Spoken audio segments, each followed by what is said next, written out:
Oh, buddy. Oh, buddy. They done it again? Game of Thrones Season 7, Episode 4 has, in fact, been leaked online.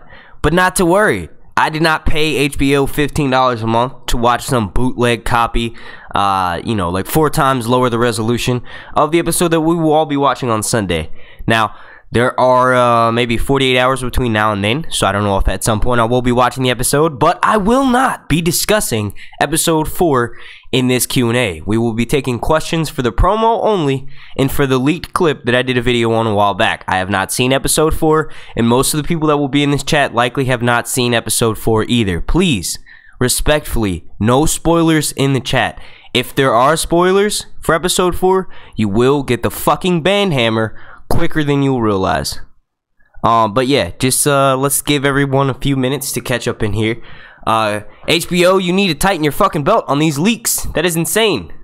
Yeah, like I said, please, even if it's just little stuff like, oh, it was episode, or oh, it was this, or it was that, do not say anything. Just think about it. Like, why would you want to rob that excitement from someone else? You're basically stealing from them. You know what I mean? So, please, respect that.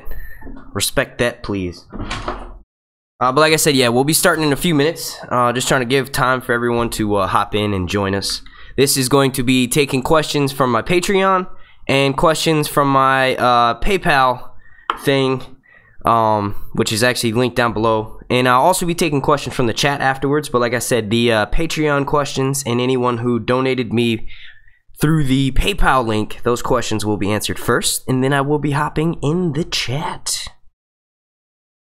Yeah, just give me a few minutes. I'm kind of glancing over a few of my notes, so that I can give in-depth answers on these questions. You know, I do have my eye on the chat. Hopefully, some moderators show. Holy shit! We just got a super chat already. Jesus, thank you, Aaron Habig. Is there a message with that? Nope. Just thanks, Mark. Oh, awesome. Well, thank you, miss. I see we got Nicole Smokahana's in the chat. I see we got Azor Hype in the chat. What is up? Can y'all hold it down? If you see anything, you know, sketchy about that might be potentially spoilery, please don't be afraid to bring Thor's hammer down like the wrath of 1,000 winds. All right, so yeah, I just got a little bit excited there, but yeah, oh my gosh.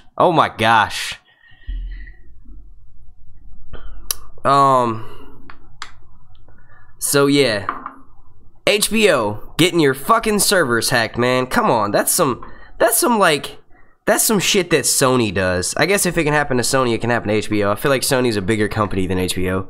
Sony had entire fucking movie leaked, and like I understand Game of Thrones is a big deal to us, but a fucking movie, like a Spider-Man movie at that, like a $200 million movie.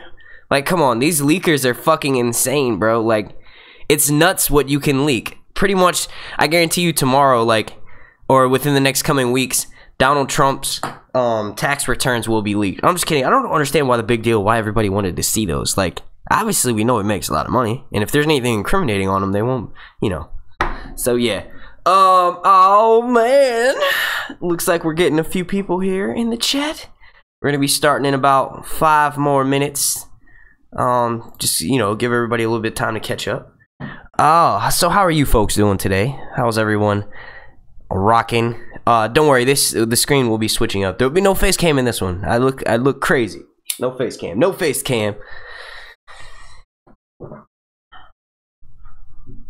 Hey Nicole, are those pictures that you posted on Instagram, is that like where you're at right now? Because if so, I'm fucking jelly. Looks like you're in a tropical island.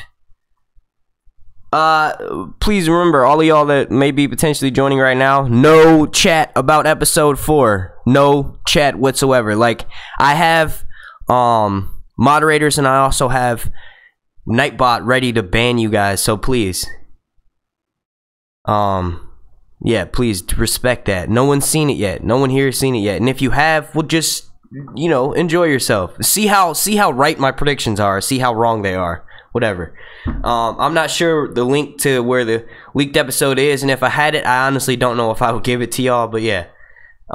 Please. Alright, so yeah, give me like 3 minutes.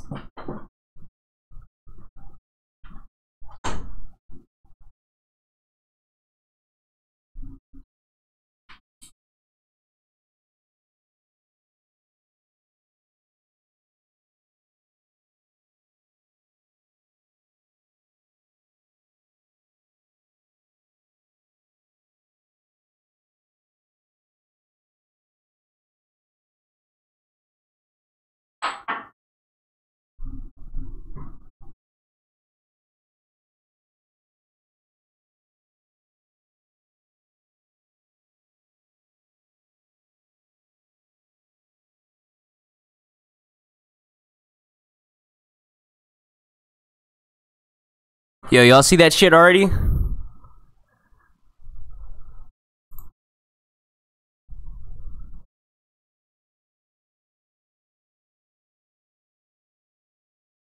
We already got someone already trying to fucking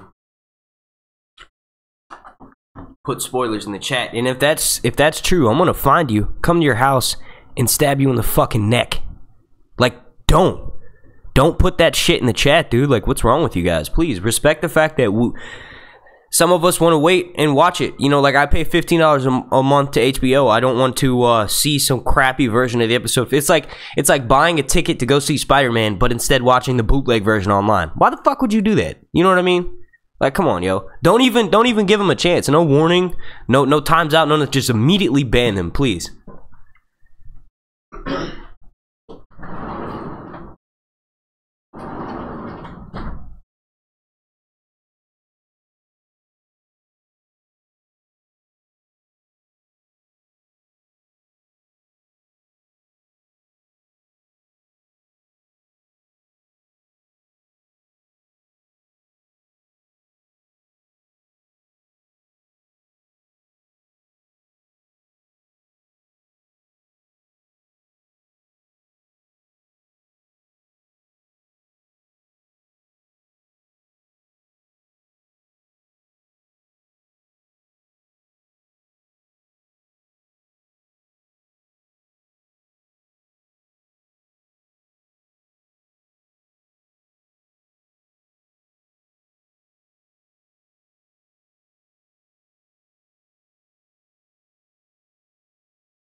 Alright, let's rock this out. Alright, so here we go.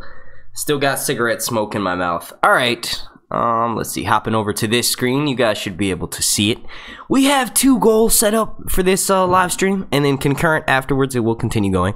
For right now, we have a goal of 20,000 subscribers here at Sir Hunt's Reviews. We're at 537, as you can see in the upper right hand corner. The goal is to try to hit 20k. No particular time frame, but it would be awesome to potentially reach that goal before the end of the season. We do the secondary goal that we have going on for Sir Hunt's reviews is for $75. I don't know, I just felt like putting a random number up there, but any amount that is donated in the super chat or through the PayPal link should pop up there.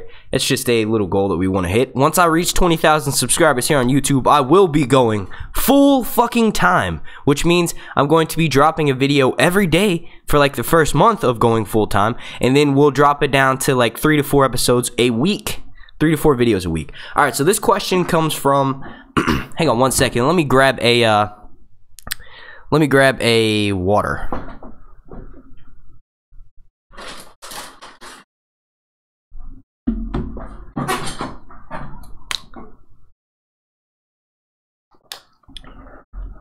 Alright, so this question comes from Caroline Krieger, and this was donated to me through the PayPal link. It's down below in the description. She says, Q&A, how do you think Daenerys will react when Jon's lineage is revealed, making him the true heir to the throne?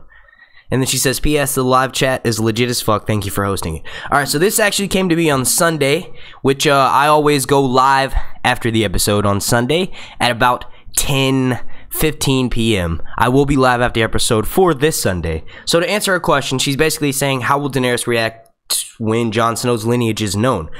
I honestly don't know how she'll react. I think Jon Snow, everyone thinks that he's gonna like change who he is and sort of act a different way because he finds out his lineage, but I don't think that's the case. Jon Snow is a Stark, and Jon will always be a Stark. So with that being said, you have to keep in mind that him finding out something like his lineage won't necessarily stop him from being who he is. And then in that same sense with Daenerys kind of already knows who Jon is, and this is before Jon finds out about his parentage. So I think she'll be surprised and may like Jon even more, because she knew that he was like a relatively straightforward dude, and like before he found out his lineage, and she also knows that he doesn't want the Iron Throne. You know what I mean? He kind of just wants to protect everyone from the White Walkers. So with that being said, I think Daenerys' reaction to that, she might be a little bit worried at first. She might have the same sort of reaction Sansa did when Bran shows up, and she thinks that since Bran is the last legitimate surviving heir to Ned Stark, that he'll want to be, you know, Lord of Winterfell. But that's not the case. So I think Daenerys' reaction can be similar to that with Jon, because she might be worried like, oh shit, well, you're my nephew, my older brother who was next in line for the throne, you're his son, so technically you have the right to the Iron Throne. I don't think that's going to stop her from wanting to reach the Iron Throne, but I think she'll realize quickly that Jon doesn't want that, so that may make her respect him even more. I don't actually know if Jon Snow's going to find out about his lineage this season, though. Alright, so this next question, and this is actually from my wonderful subscribers on Patreon. This is a series of questions, and I believe Daughter of Ice and Fire is in the chat. I just saw her. Hello, Enid. Alright, so this question says, hey Mark, here's some for Q&A. What will Sam find out in the Ancient Scrolls? Like basically where he is writing while he's being forced to rewrite and copy all of the old scrolls that are deteriorating and that are present with paper mites. He's forced to rewrite those at the end of the last episode. I think, you know, I mentioned in my episode 3 breakdown, I do think that Samwell will find a secret Targaryen marriage book, or potentially something crucial to the storyline, like, okay, Valyrian steel is made this way. I've known that Sam was going to find the recipe for Valyrian steel since last season. When it ended, I was like, okay, so Sam is at the Citadel, the Maesters make the Valyrian steel links for, you know, researching in magic and the dark arts, kinda. So it would only make sense that Sam would learn that recipe of how they make those Valyrian steel links and then upscale it. So Sam could find that recipe inside those stacks, or he could find something like, you know, Enid, we both agree, could find something like a secret Targaryen marriage book.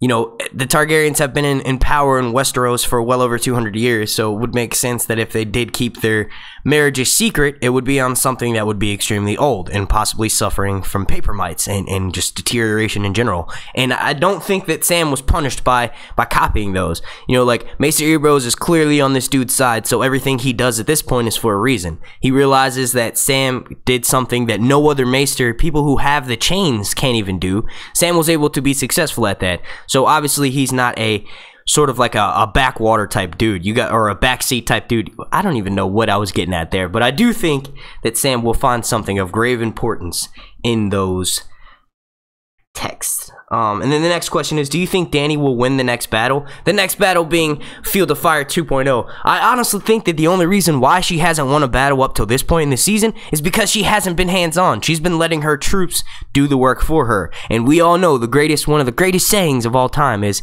if you want something done, do it right yourself. So with that being said, Daenerys will probably obliterate in the Field of Fire 2.0. Like, the first time it went down, those troops got melted.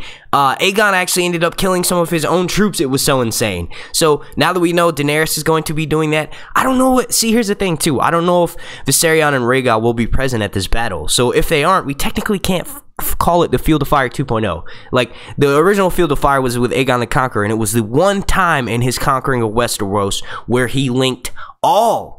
Where he leaked. See, you see what's on my mind? Where he leaked. Yes, fucking Aegon the Conqueror leaked episode 4. No, he released all 3 of his dragons at one time. This was the only time he did this during his conquering of Westeros. So if Daenerys doesn't have all 3 dragons present on that field, it's technically can't be called the Field of Fire 2.0. Now, we have still yet to see if she does do this, but I love the idea. Honestly, I don't know if she'll need all 3 of them, because it looks like it's just the Lannister soldiers and House Tarly soldiers. So if that's the case, she may not need all 3 dragons. So this will be like a Field of Fire 1.5, I guess, if that's the case. Let's see. And then there was another question with Enid. It said... The reunion of Bran and Sansa was cold, at least from Bran's side. How do you think the Sansa-Arya reunion will go? I honestly think that it will be a lot better than with Bran. The thing with Bran is Bran was kind of being a dick to her. He also was, like you had mentioned, was very cold and off-putting. I think the main reason why their reunion didn't go as heartwarming is because when she met Jon...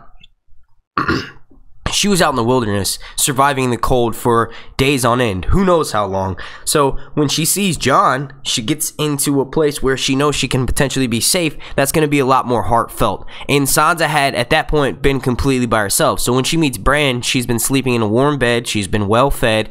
And she basically has been taken care of. So something like meeting back up with your long-lost brother is not going to seem as crazy. Although, you know, if you think about it, I honestly think that one of the main reasons was the fact that Bran probably knew she was there. You know, Bran can see everything, so Bran knew, okay, this is what they've been doing. And maybe he's got, you know, like a bigger picture in mind. So he's worried about the White Walkers coming. Maybe after that's taken care of, maybe Bran won't seem so machinist. But to answer the second part of your question of how will her and Arya be, I think we'll be surprised. Like, they're complete opposites, but I also think that Arya has a newfound respect for Sansa, or will once she finds out all the shit that Sansa's been through, which may make Arya have like a new sense of respect for ladies in Westeros, like for that sort of lifestyle. Like Sansa, you know, Sansa was always known to be a sewer. She was a lady. She was like a southern lady at heart, basically, which was like, you know, I'll stay at home and make the dresses and look pretty and have the children. Whereas northern women, Arya is more traditional in that sense, because she goes out, she does her own thing, she grinds it out, she hunts for herself, she fishes for herself, she camps out in the woods, she does all that good shit, and she does not sew. So yeah, we do have that. I think the reunion between them at first will be a little bit awkward. It's kind of hard for me to answer the question because I have done an episode on a leaked clip. It wasn't really a leaked clip. It was just a promo for Sky Atlantic, which is like the company that broadcasts HBO programming over in the United Kingdom. So I can't really answer that 100. But the last question that you had was, why do you think they hide Ghost in the show? If he met Dany with Ghost by his side, won't it be more powerful? Like, wouldn't she be more impressed? Just saying, I miss Ghost. Thanks, and I hope the live Q&A will be on at a decent hour for me to join. I believe I saw you, Enid. I think you're here right now. But yeah, so I don't know. I think the main reason why Jon didn't take Ghost with him to go meet Daenerys is because that's a bit impractical. Like, we do know that Ghost would have to be on a ship and Jon would have to find him. I think the main reason why we haven't seen Ghost is, like, every time we've seen a direwolf these past couple seasons, it's like, it's almost a good thing that we haven't seen Ghost, because he probably would have died at some point. He probably would have been used as a plot point to forward the story. Like, they would have killed him off. You know what I mean? I don't know if if he will be in this season. If he does, I think that it'll be in a scene with fighting the White Walkers, and then there's that risk that he could die because of that. So I kind of will be happy if he's out until like the very end of the series, and then we're like, oh, okay, so Ghost gets to survive. Jon may not have survived, but Ghost is still alive, and he will carry on for the remaining direwolf pups that yeah. So yeah, I think you know, part of the reason we also haven't seen the dragons very much the first 3 episodes, so I think it could be a budgetary issue, you know, like we had those battles, so maybe that ship battle in episode 2 cost a lot of the CGI budget for the first 3 episodes, and that could be another reason. But like I said, I'm not too sad that we don't get to see him. Like, obviously I want to see Ghost, but the more we see Ghost, the more there's a chance for him to die. So I don't know. And then these questions are going to be coming from Dean Crow. He is another Patreon. Thank you, sir. He says, hey Mark, thanks for your work and your insight. Let's see, down to the question part. Do you think it is probable that Dany will continue on to Casterly Rock after the Field of Fire to communicate with Grey Worm? If so, do you think she will one-up the Lannister plan for emptying the larders by scorching the rock? I would personally love to see it looking like Harrenhal. Jaime thinks he's just going to walk back in because they left no provisions for the Unsullied to maintain a hold there. I think it would deliver another blow to Lannisters and seal off that as a possible retreat. I haven't seen any pictures to that effect, and probably wishful thinking on my part, but it will provide another similarity between Dany and Aegon the Conqueror's invasion of Westeros. Alright, so when Aegon the Conqueror came upon Harrenhal, they were one of the the keeps that didn't bend the knee to Aegon. So because of that, Aegon roasted everyone who was inside Harrenhal at the time alive, and that's why it looks like that way today, where basically everything's melted down.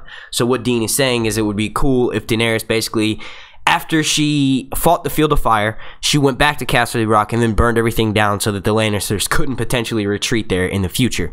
I don't know if she's going to go back to Casterly Rock. I think it would be smart. Her greatest, one of her greatest allies is there, Unsullied, the Grey Worm with the Unsullied. So I think she's not just going to leave him hanging. I think she will eventually try to go back and meet up with him. And I definitely think that her anger, you know, of the Lannisters could cause her to burn their home. Basically, she wants to wipe House Lannister off the map for good, other than Tyrion, who's the one good Lannister, which is ironic because Cersei at the beginning of the season said, we're the only 2 Lannisters that, okay, so I guess I'm gonna have to, hop in the fucking chat while I'm trying to answer questions, because there's a jackass who wants to fucking ruin the episode 4 for us. No warning, no nothing. I will just ban you.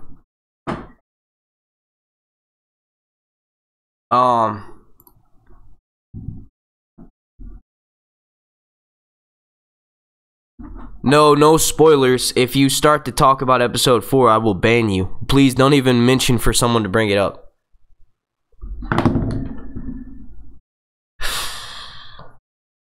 Dude, are you guys fucking serious? I'm just trying to do a Q&A. Like, stop being a dick. No one wants to fucking know episode 4. I don't know where my moderators went. I think I need to make some more. God, I don't even remember at point I wasn't answering this question. Like, this is ridiculous, dude. Y'all are really gonna do that? Like, just chill.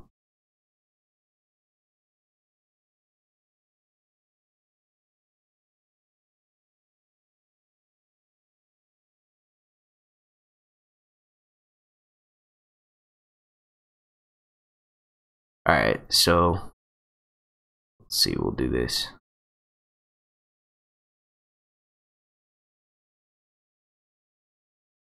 Alright, Aaron, I just made you a moderator.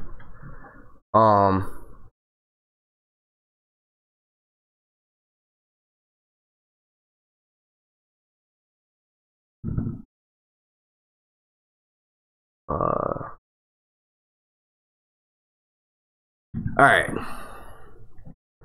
So yes, to sort of summarize your question, I think it would be awesome to have Daenerys damage Casterly Rock to the point where could no longer be using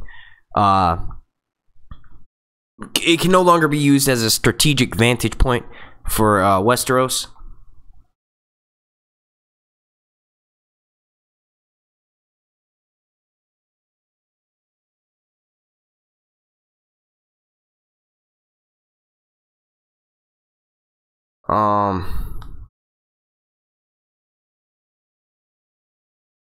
This is silly.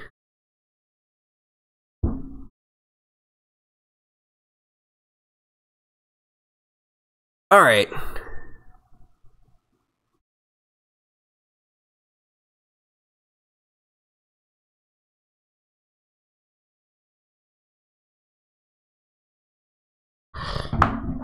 Alright, so I'm going to maybe have this go on for like another 5 minutes because people are intent on trying to ruin this episode. So not only am I risking myself being spoiled for episode 4, but also anyone else who just wants to come into the chat and talk about episode 3. So with that being said, I'm just going to take maybe 2 more questions and then that's it. Obviously people can't fucking control themselves and they want to make goddamn troll accounts and come into my fucking chat and talk shit about episode 4 when I specifically said please don't do that. It's just out of respect. So anyway, without Sir Hunt's losing his fucking mind right now, because this is retarded that people want to do this shit. Oh yeah, look, we got another one. Oh, look at you. You're so fucking cool, bro. Oh yeah, look at that. Please someone block that, dude. Oh, never mind, I got it myself. Alright, so yeah. Let's see. One more question and then I'm out.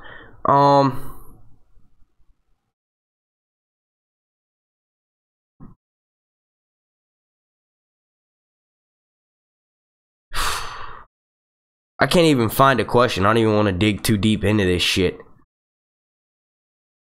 Because someone's going to have said something. Okay, so... Q&A. Whose face will Arya take next besides Servant or Littlefinger? I think her taking Littlefinger's face would be stupid because no one likes him. Yeah, basically, like, if she's going to use this face to assassinate someone, it would be pretty silly to use Littlefinger. Everyone knows him, so it wouldn't be any sort of, you know, any sort of advantage. And the next couple people that she's going to be trying to kill, I would imagine, would still be Cersei. You know, so she'd have to go to King's Landing. And Cersei obviously would kill Littlefinger on sight, so I don't think she would take Littlefinger's face. The next person's face I think she could be taking is the servant. I don't know if you're referring to the Cersei's handmaiden. She's the one who discovered Sansa had... What did I really just say, Sansa? She's the best one. She's one of the maids that found out that Sansa was bleeding. She's the one who told Cersei about Shae and Tyrion. So she has been like concurrent the whole time. She hasn't been recast, which is crazy because the Mountain's been recast like 10 times. Let's see, we got a super chat from Matt Z and says no spoilers please. Thank you, sir. Yes, I agree with that. No spoilers as well. So I do think that maybe the reason why that maid was shown back up to have seen them, you know, maybe that's the reason why they put herself in that, put her back in the show is because Arya will end up using her face. Obviously, Cersei trusts her enough to the point where she will allow her to walk in and see her and Jaime sleeping with each other, and Jaime's still in her bed. So this could be...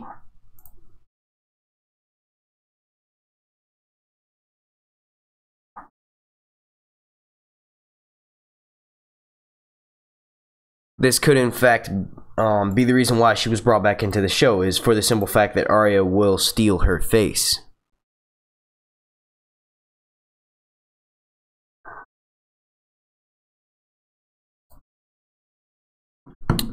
Oh my god. This is really... It's ridiculous.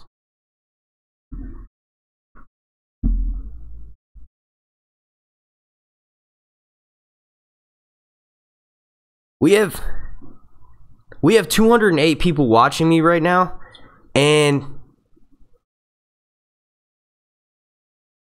I can't really give a good show. So from now on, if you mention anything like I've seen episode 4 or anything about episode, you're just gonna get fucking banned. I can't deal with that shit right now. I'm trying to entertain these 208 people that are watching me right now. I've never had a live stream where I just randomly pop up and there's 208 people chilling. Alright, so I'm just gonna start taking questions from the chat. Q&A. Do you see Arya ever falling in love with anyone?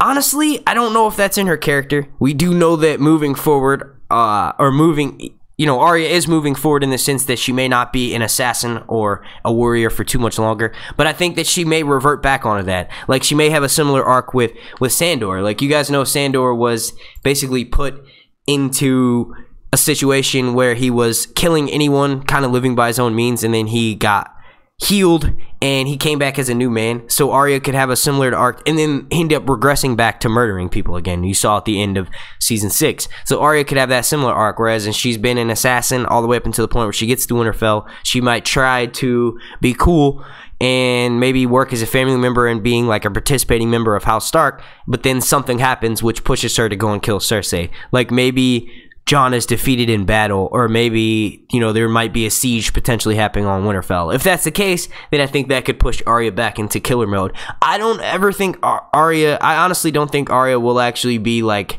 you know, if she could ever stop being the person who she became, which that was her journey all the way up until, you know, season 7. Just commenting on Edward Blanco says, please continue, Mark. Only a few inits among the 200. Yes, I realize that. I don't want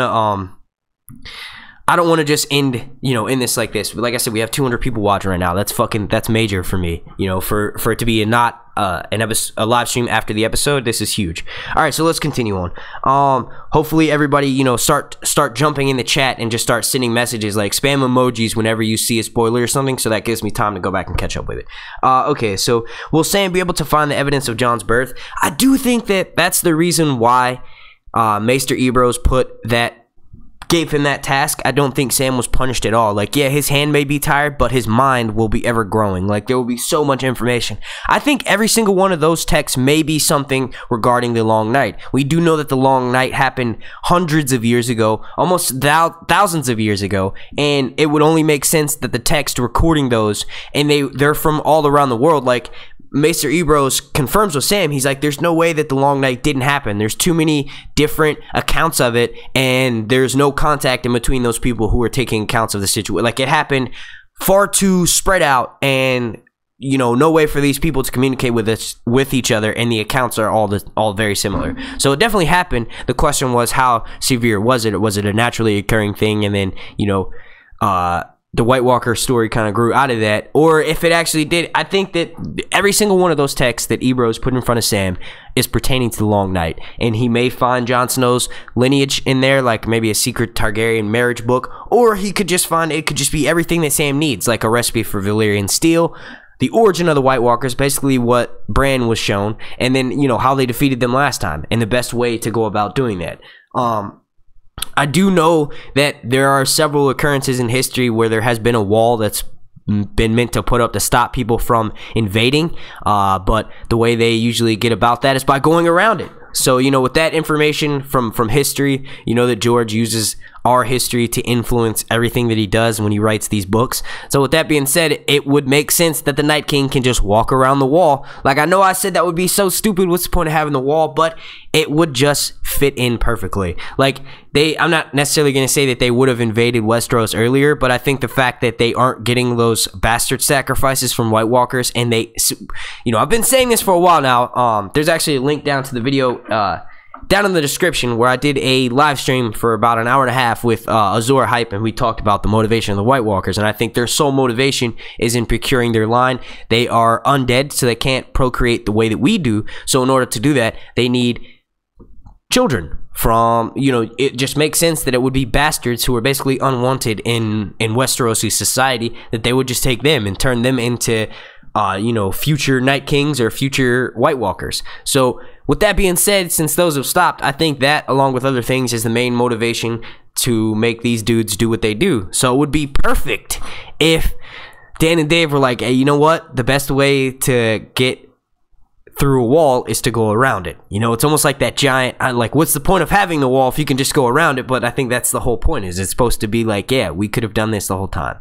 You know, we just got a super chat from Blue Dragon in honor of Sir Huntsman. Well, thank you, Blue Dragon. I appreciate that.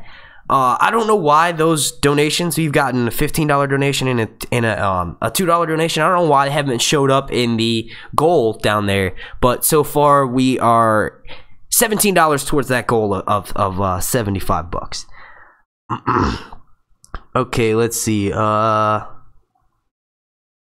Will Sam leave the Citadel early in order to tell Jon his parents or whatever? You know what? I thought that what would cause Sam to get kicked out of the Citadel would be him doing something that he wasn't supposed to, like curing this dude of grayscale and sneaking into a place where he was told not to go because they're secret. But hang on, I gotta sneeze. Oh, excuse me. Holy shit. But yeah, I thought that what would get Sam kicked out is going to be those two things, and he didn't get kicked out. And I thought what would make him, you know, just leave is the fact that he can't find out any of that information. The fact that he is being basically held back by being at the Citadel when he knows that the White Walkers are coming and that he needs to be not wasting any time scrubbing toilets and shit like that. So now that he's copying these texts, I think that will make him, you know, hang out for a little bit. I do think that a potential reason why Sam could leave the Citadel is if the Citadel is somehow magically attacked by Euron Greyjoy. I do think that could happen at the end of this season. One of the main reasons could be is that Cersei wants to go and procure all sort of like crazy weapons they have, like weapons that could potentially be used to killing dragons. Weapons meaning knowledge, like knowledge of basically all the events of history. Like you heard Ebro say, we are mankind's memories. So basically if they didn't exist, you know, in another 50 years when another generation comes along, they won't have the knowledge of the past, so they can't move forward. So I think that Cersei could work with Euron and they could formulate a plan for Euron to go and attack the Citadel, and that would of course force Sam to leave and flee back up north to the wall with Jon Snow. I don't think that Sam is going to be finishing his Maester's training, I will say that. See, Q&A, how did Daenerys know that only 2 of Jon's brothers were killed and Bran didn't when she told him... What? Hang on. How did Daenerys know that only 2 of Jon's brothers were killed and Bran didn't when she told him who she named the dragons after? I don't understand that question. This is from Ian Ross. He says, Q&A, why can't the White Walkers just tunnel under the wall? A previous king over the wall did that. White should be able to dig. Well, there's magic inside the foundation of the wall. Okay, so the wall was built, I think it was built by a collaborative efforts of giants, children of the forest, and the First Men. In the base of that, you have these weirwood tree chunks that hold up like the main structure of the wall, along with many, many other things, but the weirwood trees are there, and in those trees are carved runes, which is like the official language of the First Men. And a lot of those runes have been lost to translation. Like we think we know what they mean, but we really don't. So I think that magic would ward the Whites away, like just how when they were entering Bloodraven's cave, you saw them explode when they got near it. So that's probably what's prevented them from tunneling underneath it. Is anytime they get close to it, they blow the fuck up. So if it were possible for them to dig underneath the wall like that king beyond the wall had did previously, I think they would have done it. I think the only way for them to get through the wall is, and I wasn't a proponent of this theory before, but I think the only way for them to get through the wall is to go physically around it. I do think that it would have been cool to see, you know, that Bran had that mark on his hand, and then that mark allowed the Night King to bring down the wall and cross through it. But I think the wall could be potentially coming down another way. I'm not saying that the wall won't come down, but I do think that Jon Snow is somewhat successful in stopping them from crossing at Hardhome, so that will make the Night King to rethink his plan. Hopefully that answered your question. Q&A, why did Tyrion lose his... Oh, we got a super chat. We got a super chat from Tina Huff, and there's no message. Thank you, Tina Huff. Let me go back up to the question I was just at.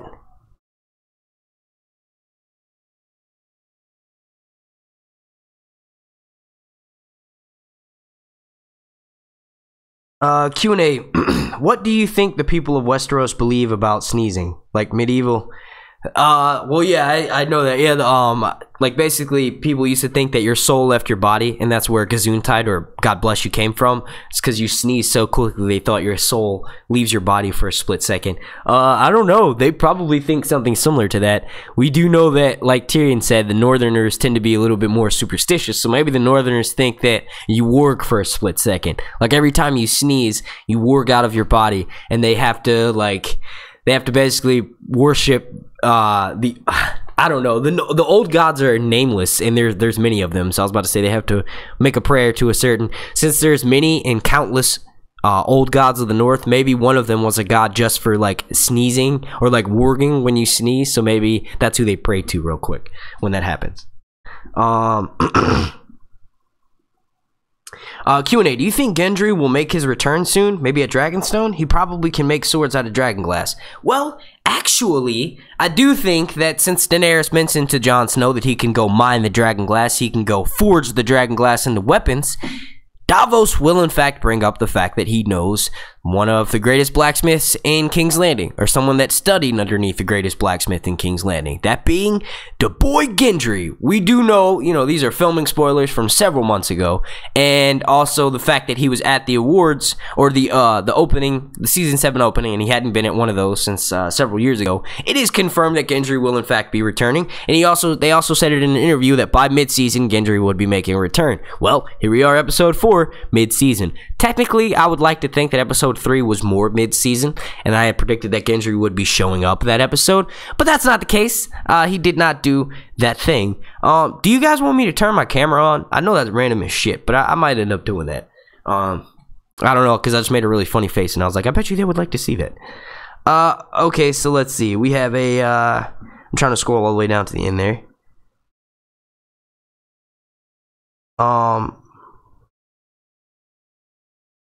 Let's see.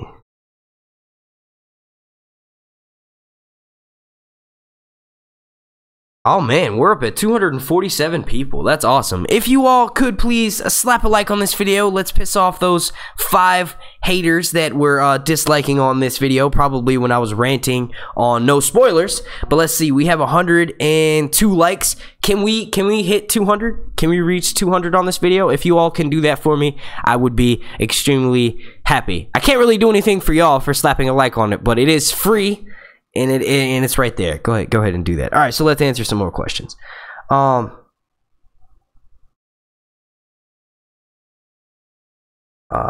I see any, okay, so this is from a mod, and it's from another person. Thank you, Aaron, for reposting that. She says, do you think Jorah will be untouchable to the whites now that he's cured? So basically, like, if Jorah, I don't think so. I think if the cure involved dragonglass, we do know that that's how the Night King was made. He had a piece of dragonglass stabbed into his chest. So I think if Sam's cure for Jorah had something to do with dragonglass mixed into it, then maybe. But we know that it didn't. It was basically just common herbs and shit. Like an oatmeal rub is what cures grayscale. And I feel like if that's the fucking case, why did Stannis need all those rules? You know what I mean? Like it didn't make... I was honestly I was let down with that. The cure for grayscale is nothing mysterious. There's nothing even magical in it. It's just... it's a poultice basically with some herbs and you know, a few different chemicals, and it somehow magically cures grayscale. I don't think that Sam is immune to becoming a White Walker. I do think that it may be something special, like maybe Jorah, or sorry, that's what I meant to say. I don't think Jorah is immune to becoming a White Walker. I do think that it will be interesting to find out if, because we saw that line in the book when Sam was doing research that dragonglass could be ingested. It will be interesting to find out that if ingesting dragonglass maybe makes you immune to the Night King. Like maybe the Night King can't bring you back as a White Walker if you ingest dragonglass. So if you're killed by the Night King, usually he can raise you back from the dead. But with you having consumed dragonglass, maybe you are of fire at that point and you can't be brought back as a White under his power. What if dragonglass could also be used for multiple things? Like what if dragonglass can be used in, you know, I actually been wondering this. Like, we do know that the mountain was pretty much dead. How the fuck did Qyburn bring him back? We didn't see it, you know, how he did it. We saw it a little bit. We saw that he was basically using like a dialysis machine. Like he was pumping out the toxins that were in the mountain's blood, and we saw his blood look really congealed and coagulated, and it looked disgusting. Coagulation usually only occurs after you're dead. So I think that, you know, Qyburn basically made a zombie and that he's on the same level as the Night King and Melisandre and Thoros. They can all bring back zombies some way. I think that the way he was able to do it, wouldn't it be interesting if Qyburn, having studied at the Citadel, found out if you ingest dragonglass, it brings you back to a certain point? What if he used dragonglass in making fucking the mountain, dude? What if the mountain is basically the same thing as all those White Walkers and whites that are controlled by the Night King? What if the mountain is that same thing, and since Qyburn was the one who did the bringing them back? God damn it, I just got distracted because I saw Azor Ahai talking about S episode 4 is so good. Did you watch it? You can't watch it. You can't watch it. If you've seen it already, you should spank yourself and be ashamed. You have to wait, just like the rest of us. But yeah, what if Qyburn used dragonglass in bringing back the mountain? You know what I mean?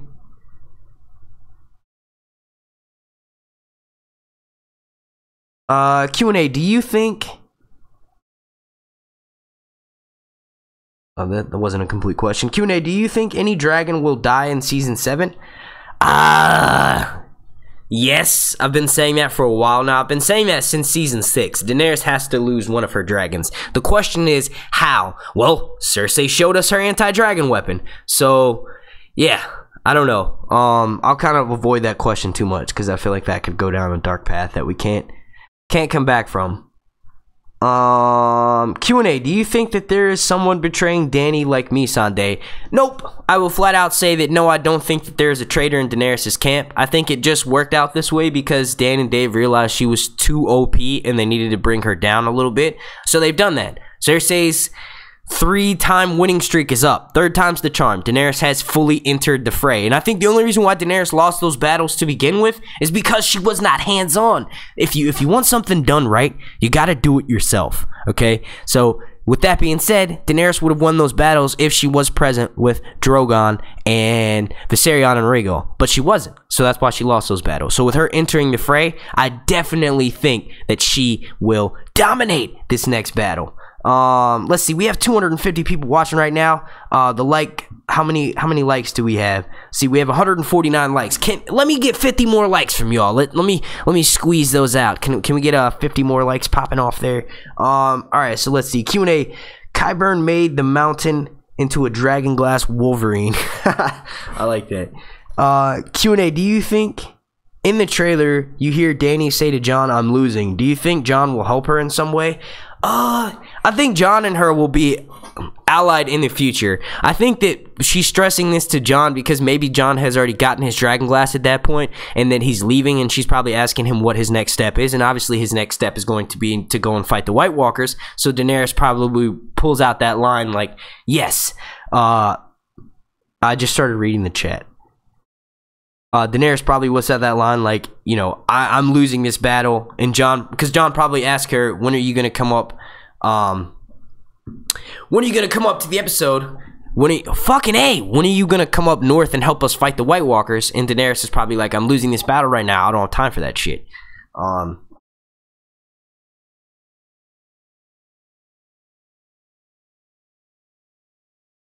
Q&A, do you think that removing the dragonglass from the Night King's heart will be the only way to break the spell? Holy shit, I cannot believe no one else has mentioned that in one of my chats before. At least I don't think there has been.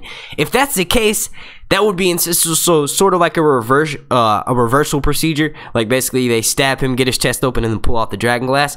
I don't know how that works. It does look like the dragonglass dematerializes into his chest. Like I don't know if it's physically still there, but that would be an insane way to kill this motherfucker. I think that it has to be done with something like the Catspaw Dagger, because the Catspaw Dagger's handle is made out of dragon bone, which is like basically the heart of a dragon, and then its blade is made out of Valyrian steel, which I think dragonglass is used in making Valyrian steel, and dragonglass is from like a volcano, so you have the heart of a volcano and the heart of a dragon. That dagger is fire incarnate, so something like that, I think if that was used to kill this dude, it would be, you know, sort of more practical. It would make sense more that something not a normal weapon can kill this dude. Like Kyle made a really good point, or Azor Ahai made a really good point in one of our live streams, that he's not like all the other White Walkers, so it would make sense that he can be killed like the other White Walkers. It has to be like a special weapon. Let's see. Sir Hut, you sound like you watched it. Dude, if I wish I fucking watched it, because then I wouldn't have to be tripping about you guys mentioning spoilers, and I could be like, oh yeah, don't say no spoilers in the chat. No, obviously I have fucking not seen the episode yet, or I wouldn't give a shit whether you brought up spoilers in the chat. Let's see, Q&A, do you think that Hodor will come back as a white? Hell yeah, Hodor will likely come back, and I hope Bran gets to see him, because I feel like that would humanize Bran a little bit more. He was very insensitive about the fact that Sansa was raped.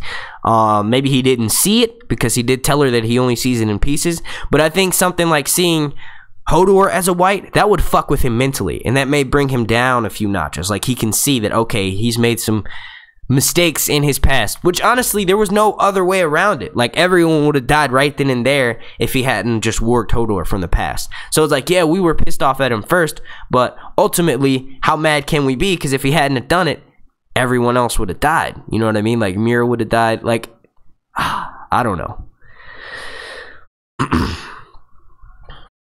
I know where to find the episode. I am very well aware on where to find the episode. But yeah, I don't need no links. Q&A, is Varys acting strange? I think he's going to betray Dany and die for it. I don't think he's acting strange per se. I think that everybody's their acting is a little bit weird. I think the reason being is because we're at this point in the show where we've kind of seen so much, and I think maybe the scenes are shot multiple times, so when that happens, the lines get delivered a little bit differently, and I think that the actors are probably told to switch up their style a little bit because their characters have been changing. You know, we're going into season 7. We'll be at the end of the show for a while. We have to start seeing like different sides to a character, so I think that's what maybe leads us into thinking that characters are acting weirdly and differently. Perfect example was last season with Arya. Obviously that was Arya. We all thought that she was acting weird because she paid with her wrong hand, and she's just like whistling through the streets of Braavos like an idiot when she knows that the Faceless Men should be after her. You know, we thought that because of that she was up to something, but that wasn't the case. That was just her acting differently. You know what I mean? So with Varys, I think that he was just acting differently. I think he went back to his old self when he tried to put Melisandre in her place, but you know, we saw Daenerys kind of talking to this dude and saying like, hey, look, man, I'm gonna fucking murder you right now. You know, can we get some sort of can you tell me some sort of reason of why I will believe that you'll be loyal to me in the future? And then you saw Varys acting nervous, which is not something that we're used to seeing. We really never see this dude act nervous, except for the little look he gave Kinvara last season when she was like, do you want me to tell you what I heard in the flames? So I don't know. I don't think that there's anything to that. I do not think that the 3 betrayals will take a part to play in the show. I do think that there's a chance that Daario Naharis could be brought back into the fray. I think Dany's already pretty much been betrayed 3 times. I don't know if that and the Valonqar are going to be 2 prophecies that we see fulfilled. I do think that she will have to go east to go west, and all those. I do think that Quaith's prophecies will be a part of it, but I don't know if there will be an emphasis on the 3 betrayals. All right, so oh shit, we got a super chat from Amber Littlefinger. Thank you, madam. She just, no question, just says Bran wargs the Night King, freezes him in a mental war. Jon uses Catspaw to cut out the dragon glass from his chest. We are so getting back White Hodor. I like that. I got nervous as shit for a second. I was like, dude, does this go down in episode 4? I'm reading it out loud, and like basically I was like, wait, this doesn't sound right. This hasn't happened yet. And I'm like, oh my god, did this fucking happen in episode? Yo, if the Night King or if the White Walkers have a part to play in episode 4, I will probably like, oh man, I don't know how to say it, but like jizz my pants. Like I don't know what, cause like we have Daenerys on her dragon, and then you know if we can get White Walkers in that same episode, what the fuck? That would, oh Jesus Christ, that would be like the new Battle of the Bastards for me, or the new Hardhome for me. Like I cannot imagine. Let's see, another Q&A. Do you think Jon will ride? Damn it, that one jumped quick. Damn, where did it go? Do you think Jon will ride Rhaegal? I fucking hope so. I think that we'll at least see someone else other than Daenerys.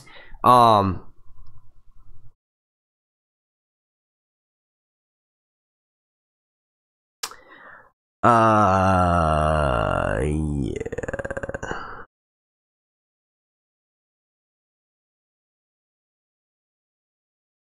Is Sir Hutz a warg? A lot of the things you're saying is very on the money. That's just from good analysis, bro. Like, you know, when you follow all the spoilers and you know somewhat about the plot leak, you can kind of predict the direction of the story. Also, I've watched every single episode this season like 5 fucking times, so I can tell the direction this story is going. I wish, trust me, if I had seen episode 4, I would be fine with people talking spoilers in the chat, but I haven't seen it. I'm not just protecting my fans, I'm protecting my motherfucking self, because like I said, I paid $15 to watch these episodes when they come out in 1080p 60 FPS. Why the fuck would I wait? And it's not like I can do anything about it, because that would suck for me even more, because now I would watch it early, and then the live stream that I'm doing on Sunday after the episode, I wouldn't be excited about it. Like, I would be nowhere near as excited as I would be, because I've already seen the episode, and my excitement has now had 48 hours to fester out. So I'm not just looking out for my fans, I'm looking out for myself. Please don't talk about episode 4 spoilers. I'm like an pure in the sense that I haven't seen it yet, so all the shit that I'm saying is all pure speculation. I have not seen episode 4. Continuing on with me having to bitch out again. All right. Q&A. Because it seems like Theon is returning to Dragonstone, how do you think his encounter with Jon will be? Well, I can't really answer that question, because them filming that exact scene was leaked way back in October. So I can't answer that question without seeming biased, but I will say that it will be a very funny interaction. Very funny. Q&A. Why is everyone saying ew about Jon and Dany getting together?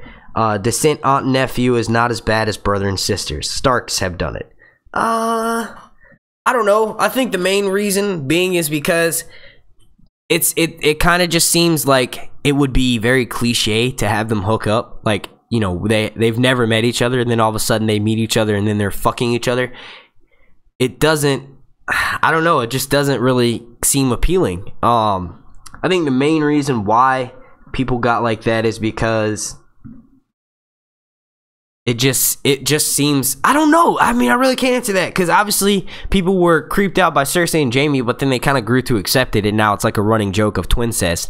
But, you know, you hear something like Jon and Dany, who are aunt and uncle, who are, goddammit, aunt and nephew, but they're also around the same age, and they don't technically know they're related. So it's like, I don't really know. I think Game of Thrones always gets shit for incest and stuff like that, but you gotta remember, George is the one who wrote the books. So if you want to get mad about that, and then people say, well, it's medieval times. Well, technically, no, it's not, because it's on another planet. So I don't think they have the same history as us. So it's not medieval times. This could be Westeros 2017 that we're watching right now. You know what I mean? Like, they're you know, they've been like an established society for 2,000 years, and they still do that old, I don't know. Let's see. We got another Q&A. Let's see. Q&A, or we got a super chat. This is from Ian Ross. Thank you, sir. It says, can White Walkers walk over the Bridge of Skulls? What the hell is the Bridge of Skulls? Let me look that up real quick and see if that's something actually in A Song of Ice and Fire lore, because I've never heard of that. We have 278 people watching right now. That is what's up. Checking up on something real quick. Bridge of Skulls. Okay, it is something in a bridge. It is something. I don't think that exists anymore. It's basically a bridge which traverses the gorge located west of the wall in northern Westeros. Bowen Marsh led the Night's Watch against the Weeper's wildlings in a fight on the Bridge of Skulls. It's referenced in A Storm of Swords, chapter 75. Samuel 6. I don't know what IV is in Roman numerals, but it is referenced, and so yeah, I mean, it's referenced in the books, but I've never heard it referenced in the show. So if that's the case, we should have heard about it sooner. Like, you know, technically Jon never goes to Hardhome in the novels, so if while Jon was there they were able to bring that up, or just some sort of like, oh, you know, where characters like, you know, we could always use the Bridge of Skulls, or just something that was mentioned in an earlier season, we might see that be used. But I think because we haven't, we will not.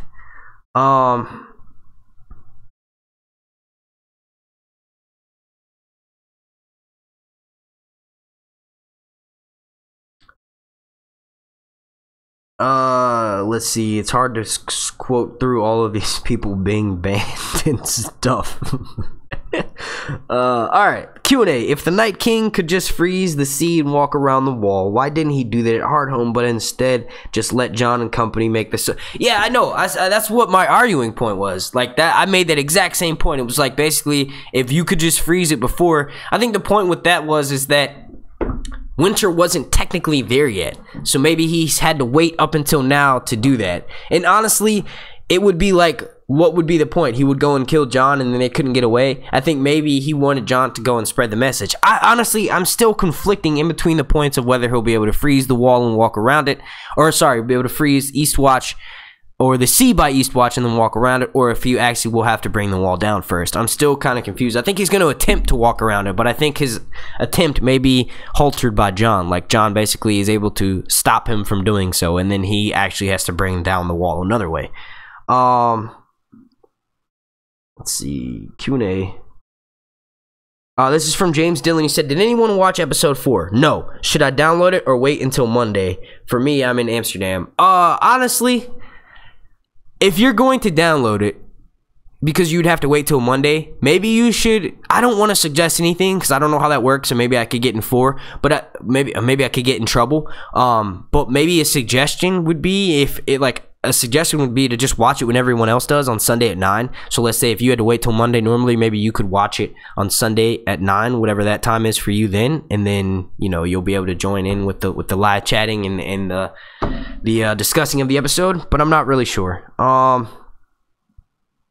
Let's see, Q&A. Do you think Varys is a double agent or a traitor to Daenerys? I kind of already answered that, and I don't think so. I don't think that the 3 betrayals will make a point to be on the show. I think that it is easy to overanalyze a situation and be like, wait, there's a reason why this person did that. But really, it could just be chalked up to bad writing. I don't think that anyone who is with Daenerys' group is feeding her information to other people. Like, basically, she has a spy in her ranks. I think that the reason why shit hasn't been going the way that it should be going for her is because she hasn't, in fact, gotten involved first. And if you want something done right, you got to do it yourself. So I think that with that being said, that's why Cersei has not won... that's why Daenerys has not won a battle against Cersei yet. Let's see. We've been live streaming for an hour and 2 minutes. We've got 280 people watching right now. That is nuts. Let's see. We have 187 likes. Let's see if we can get up to 200 likes. Can we get up to 250 likes? I'll add some more of that. So please start spamming Q&A. Start spamming Q&A, please. Let's see. Q&A. What's your theory as to why a simple touch was able to free the Night King? Is Bran the Night King? No, Bran is not the Night King, and I don't. The Night King was technically already free. I think what you're saying, why it was able to break down the magic that was on Bloodraven's cave, is because, like Bloodraven said, or sorry, Three-Eyed Raven. People were getting pissed at me that I kept calling him that. Three-Eyed Raven. The reason why he was able to break the magic on his cave is because Bran was marked. It was like not just like a little touch. It was like, no, he was physically touched and grabbed. It's almost like a tracking device, like a beacon. Like Bran's location services were turned on, so he was invading the Night King's warg. Basically, he was looking... I think the Night King was in a warg when that was happening, because if you notice, that's what made me think that the Night King works in a hive mind, because all of the whites are facing one way, the Night King becomes aware of Bran's presence, and they immediately all turn around and face the other way. So I think what the Night King was doing in that moment was warging himself, because I do think that the Night is basically an evil green seer, and that Bloodraven obviously is a green seer, so you need the two opposites in order for them to coexist. You can't have one without the other. I do not think that Bran is a Night King. I'll reiterate that. But basically, I think the Night King was in the middle of a warg, and maybe he was in the process of trying to figure out what his next plans would be. Maybe he was looking for Craster's son, Baby Sam.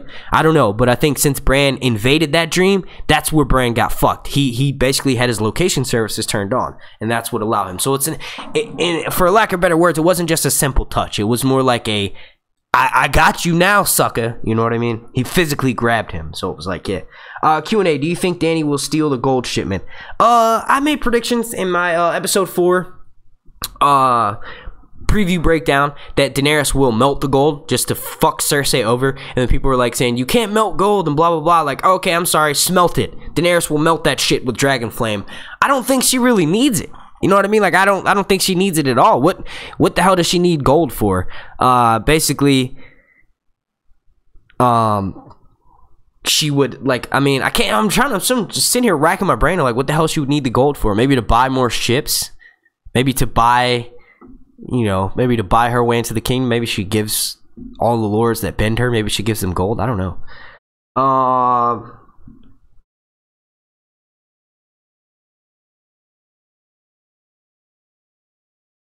No, I have not seen episode 4.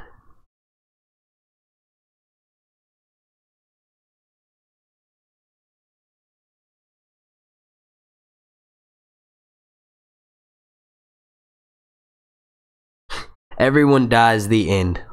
That's hilarious. This is from Ernio Tuazon, and she says, she says, Q&A, how come Randall Tarly hasn't gone after Samwell and Heartsbane? He knew Sam was headed to the Citadel. I honestly don't know. I think we would have seen him maybe acting on that if he hadn't been summoned by Cersei to King's Landing. So if Cersei hadn't have been like, hey yo dude, I need you to come and speak to your queen, maybe we would have seen him making attempts to go and get back Sam. I think he's not really worried about it too much. You know, it could be an easy, like a stupid writing, but maybe he just hasn't noticed that it disappeared yet. Like it sits at his table, maybe he just hadn't noticed it yet. Like what if Sam left a fake version up there, or just left the case and, you know, like put like another handle? I don't know. I do think that the reason why we haven't seen him acting on that yet is because he was summoned by Cersei. I think that he does know that, you know, he's aware that his son will be headed back to the Night's Watch and becoming a maester for there. So I think that he will plan on getting it back. I think he's just gonna wait until the opportunity arises. I was honestly curious about that, because as much as he loves that fucking sword, he like really, he didn't even say nothing about Cersei. You figure he would be like, oh yeah, I really want to help you because my son fucking stole my Valyrian steel sword and I need it back. You know what I mean? Like, I was surprised he didn't say anything about that. Let's see, Q&As. Q&A, want to bet a Funko Pop that Bran is the Night King? I'll bet you that. I'll bet you a $5 donation on Super Chat in one of the Funko. It's a mystery pop figure. The giveaway for this, for the 20k subs, it's a mystery Funko Pop figure. So I don't know who's in it.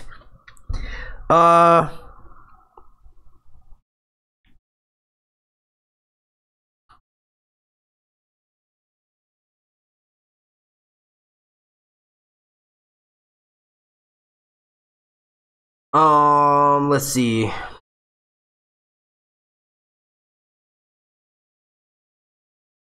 Q&A, is there a possibility that Littlefinger will survive this season?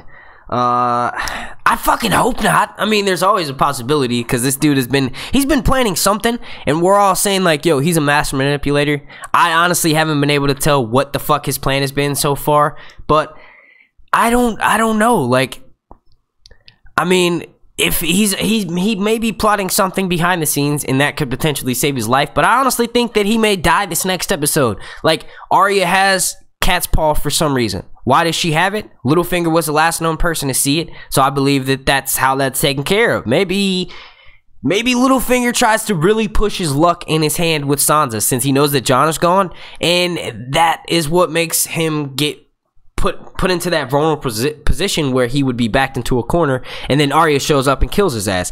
We have all seen Bran there. We see, like, as you guys just saw in that clip, we see that Sansa's going through Maester Luwin's notes. I'm sure there is some sort of note that incriminates Littlefinger in some sort of way, and I'm sure he'll be dealt with. I think Arya will likely stab this motherfucker. It could go down underneath the Godswood tree. Like, oh, I don't know. This just could be nuts. I do know that Arya gets Catspaw Dagger.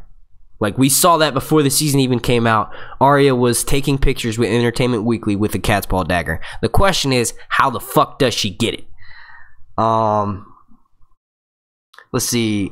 Who all noticed Cersei jerked Jaime's hand away from her neck? She lost completely trusting Jaime. I didn't notice that. I need to rewatch that. Are you talking about from episode 3? I did not notice that. I did notice that she raped him with her mouth. That was rape. Q&A, do you think the direwolves will play a bigger part this season? I fucking hope so.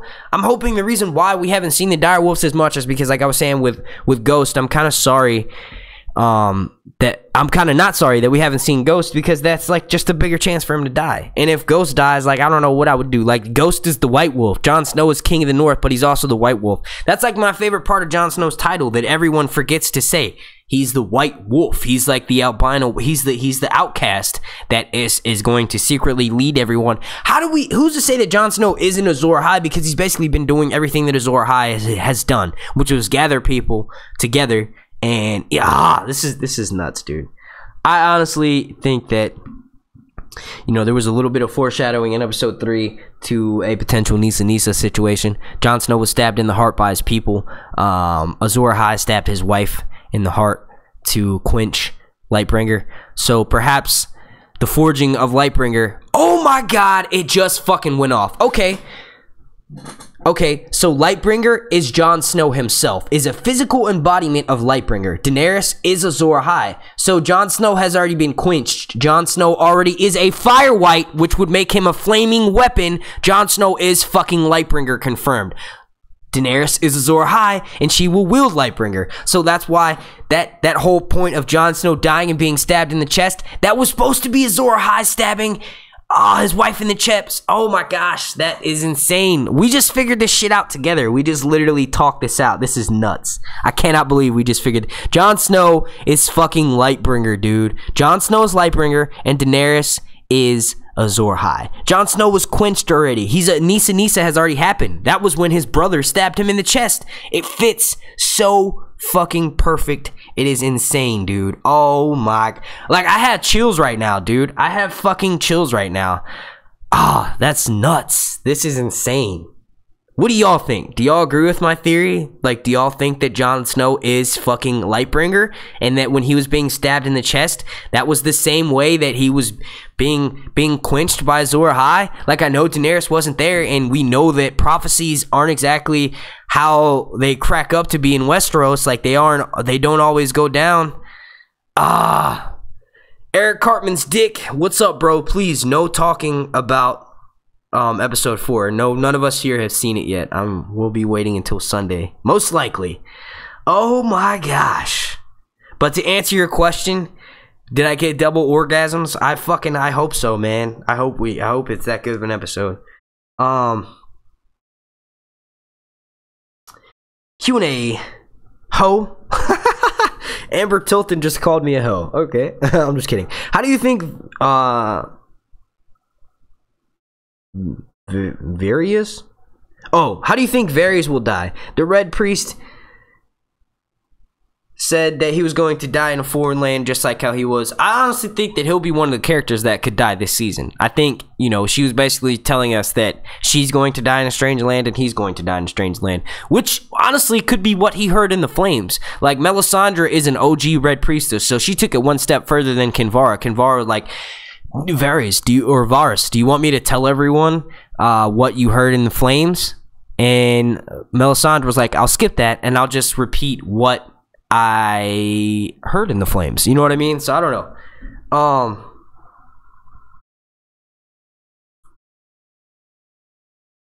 Let's see. Q&A.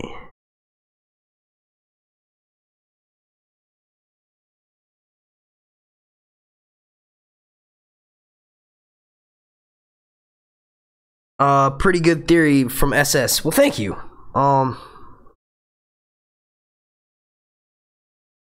Q&A, do you think that Azor Ahai prophecy, might be a longer history of the world? Temper the sword and water, deep one civilization, temper this line of the night.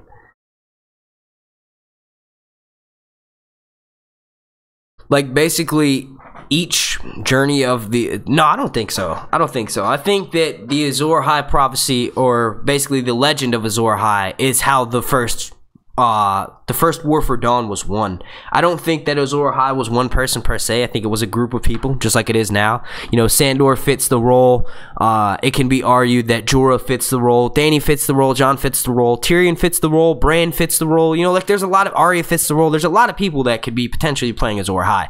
I have been saying this for a while now. Azor Ahai will be not one physical person. It will make up a multiple group of people that will fulfill the prophecy. Just like with the first Azor Ahai, I don't think that it was one person who did all that. I think that every single one of those persons, his 12 companions, they collectively made up Azor Ahai. And yes, there was only one left, but you know, it's like I'm not sure.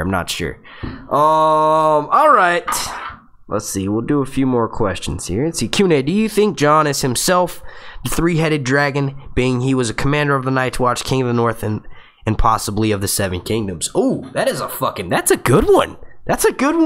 I do think that the three heads of the dragon are Jon, Tyrion, and Daenerys. I think it could also be argued that Bran could be swapped out with Tyrion, but the thing with Tyrion is Tyrion has the most POV chapters. He's got more connections out of anyone else ever, you know, in the books. So I think that that's what qualify his. And honestly, he's the bridge between the North and the South. He's the bridge between Daenerys and Jon. If Daenerys had Tyrion in her company, Jon Snow would likely have his head removed because of all the shit that he was. If Tyrion wasn't there to sort of brace Daenerys on who Jon Snow is, and you know that he's a good dude and he isn't one to potentially lie, I think that conversation could have went a little bit different. I also think it could have been different if Varys had walked his happy ass in there, because he knows that Ned Stark did not want to kill Daenerys, which should vouch even more for Jon that, you know, the Starks aren't bad people. I just saw, shout out to Blurta Ejupi. I haven't seen you in the chats before, but I talk to you often on social media. Welcome. Says, since Rhaegar saw Dany's face when Jon was born, it makes sense that those two are part of the Azor Ahai team. Like, so basically wait. Oh, so like in a prophecy. Yeah, I like that. Or in a vision, rather. Do you think the Band of Brothers is being used extremely different in the show and the books? In the books, I think they are the common people, and in the end will be the winners in that No More Throne. So I don't know. I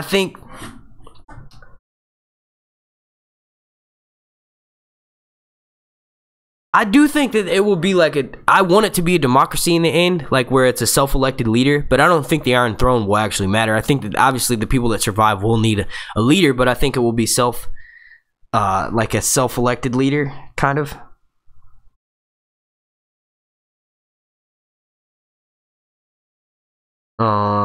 I got really sidetracked. I'm trying to avoid spoilers at the same time, blocking people and then not reading one. Do you think everyone will die at the end? Q&A. Yes. I do think that there will probably be one or two people left, but I honestly think that most of the people that we are watching on the show in this current moment will be dying by the end of the series. Alright, so let's see. We have 278 people watching right now, 222 likes, 10 dislikes. Can we please jump up to 250 likes? That will be the goal for this video. We'll hit at least one goal that we wanted to hit, which was 250 likes. That would be fucking awesome. So please slap a like on this video, as it greatly helps me out on my channel and in promoting this video. Let's see, Q&A. Who do you want to see die next? Oh man, I like that one. Littlefinger. That's easy for me. I want to see him die this next episode. Episode 4, Littlefinger dies. I will be happy with that. I'd be happy if it was 3 seconds and it was literally just a shot of Littlefinger opening up the Catspaw dagger and then bam, he's done. That would be nuts.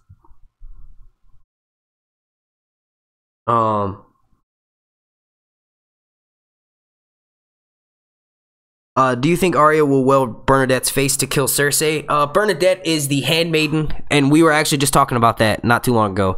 Bernadette is Cersei's handmaiden that discovered that Sansa had bled and started her period. She was also the handmaiden just recently in this last episode who discovered that Jaime and Cersei are sleeping together. I think that that would be perfect for Arya to slip on her face. It just makes sense that Cersei is so comfortable and so trusting around this bitch that Arya would be able to pull off killing Cersei. Like, if Cersei is not caught off guard and that Arya is wearing this handmaiden's face, obviously she wouldn't have the mountain around her, so she wouldn't, you know, she wouldn't necessarily need to yeah, it would be a lot easier for her to kill Cersei. That's what I was trying to get out. I don't know what I was trying to say there.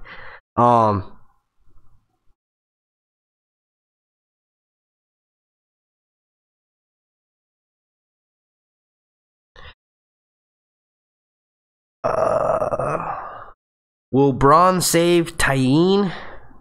I don't think so. I mean, I do know that she probably has some sort of... Actually, you know what? I'm just going to refer you to my episode 4 predictions. If you want to go and watch that, I think it should be linked down below in the description. If not, go to the back end of my channel, click on the videos, and it will show up. Watch my episode 4 predictions. That came out last Monday, so that would give you some of my answers on that. More in depth, rather.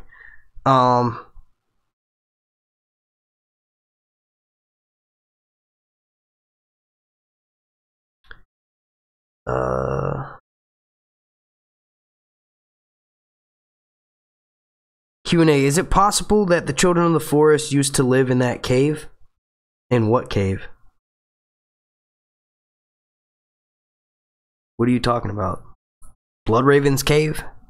I don't think they live there, but I mean, technically they did. They lived there with Bloodraven.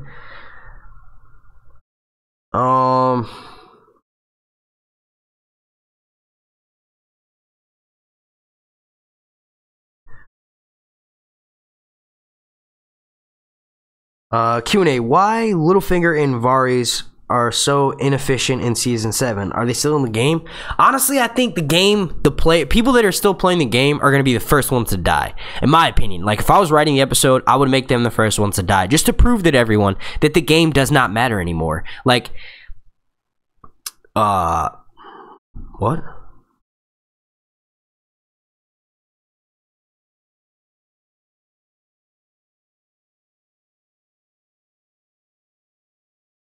Dude, no. Why would anyone think that? Because someone else just typed a fucking spoiler earlier about the cave of Dragonglass. Please don't ask any questions about that. Like, I haven't seen the episode. None of us who watch have seen the episode. Please don't bring up questions about that. I obviously, like, someone had already spoiled what was drawn in the cave. So your question is linking to that. Please don't do that. Please. It's really easy. Like, this is going to be wrapped up. I'm going to do one more question. Q&A, I think the hidden object that Ned put in the crypts for Jon is a dragon egg, not a harp, which basically would be Rhaegar's harp, not a sword, not the crown of Rosens. I don't think there are any dragon eggs underneath the Crypts of Winterfell. I think if they are, they were left by Lady Alysanne Targaryen when she flew up there. The queen who the Queen's Gate is named after, the queen who Queenstown is named after. I think that if anything, she could have left a clutch of dragon eggs underneath the wall, but I don't think there's anything buried in the crypts for Jon Snow to find out about his true parentage. If there are, it would be awesome. Like, if in Lyanna's body there would be like a sword or something, or Rhaegar's harp, but Jon Snow would never dig up his mother. You know what I mean? It would have to be Bran seeing something in a vision of something that Ned did when he was laying Lyanna to rest. But even then, it'd be questionable. I don't think Jon Snow would go and dig up the body. It would have to be something of crazy grave importance. Like, if Jon Snow doesn't have this item, he can't defeat the Night King. But I do think that it's interesting and that it's a possibility for dragon eggs to be underneath Winterfell. I just don't think that it was left by Ned.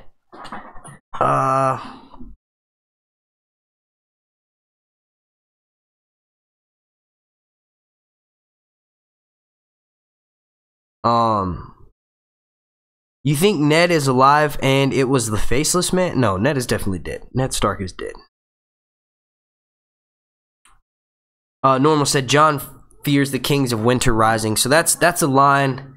Ivan, please, bro, please, no mention of episode 4.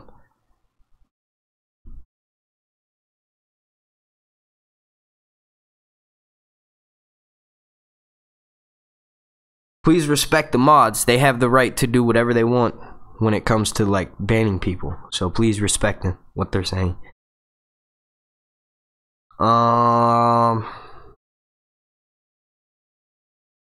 Can you explain why the sacred tree get the face of the three-eyed raven when he uses it? I actually covered that in my last video, the very last video that I did, where it was a leaked... oh, no. It wasn't the last video. It was my episode 3 breakdown. I mentioned how a lot of people... I mentioned myself how when Three-Eyed Raven, not Blood Raven, when the Three-Eyed Raven is taking Bran to go see the origin of the Night King and the White Walkers, the face on that tree and the faces on all the trees surrounding the Night or surrounding Bloodraven look similar to him. They have they have Max von Sydow's, they have his features. So I think what happens is, and there's actually several notes in the books, one where Waymond Manderly is praying to a tree, and the face on the weirwood tree is described as being portly, and then also Ned's face is being described as long as in somber, and then when Catelyn walks up to him in the Godswood, she describes the face on the weirwood tree as being long and somber. So there are hints and subtleties in the novels that hint at the fact that when Northern Man prays at the weirwood tree, or when he wargs through it, the weirwood takes his face. I think the only way for that to happen is if they stay long enough. So basically, if Bran is warging the Godswood tree in Winterfell long enough, like he's fighting the battle for the Night King there, he's fighting, just basically using his powers under there long enough, that face will eventually turn into his face. I think the faces on the trees, they were originally carved as like the faces of the old gods. There are many of them. There's so many that most of them are unnamed. So with that being said, I think that the children of the forest worship the trees, and maybe they worshipped humans who were able to bond with the trees long enough. So basically, oh god, yeah, you guys really want me to get off of here. All right, I'm not talking about the people that are actually trying to watch and participate in the chat. I'm talking about the people that are leaving the fucking spoilers. So yeah, I think that basically there is a little bit of credibility to the fact that if a Northernman wargs using a weirwood tree long enough, its face becomes that face that's on the tree. I think that the children of the forest worshipped potential Northernmen who were strong enough to be able to warg a tree and have its face, you know, turned into that. I know that's a very like incomplete thought and kind of incoherent, but I have 200 people watching me right now, and I have to end this because, you know, people want to be fucking assholes with the spoilers. So with that being said, I want to thank you all so much for watching. If you could please slap a like on this video. The like goal for this video will be 250. If you would like to be entered into my contest to win this lovely I don't have a picture of it up right here, but this lovely Funko mystery box figure, all you have to do to enter that for once I reach 20,000 subscribers here on YouTube is slap a like on this video, leave a comment down below, and then make sure you're subscribed. My name's Mark, and this has been Sir Hunt's Reviews.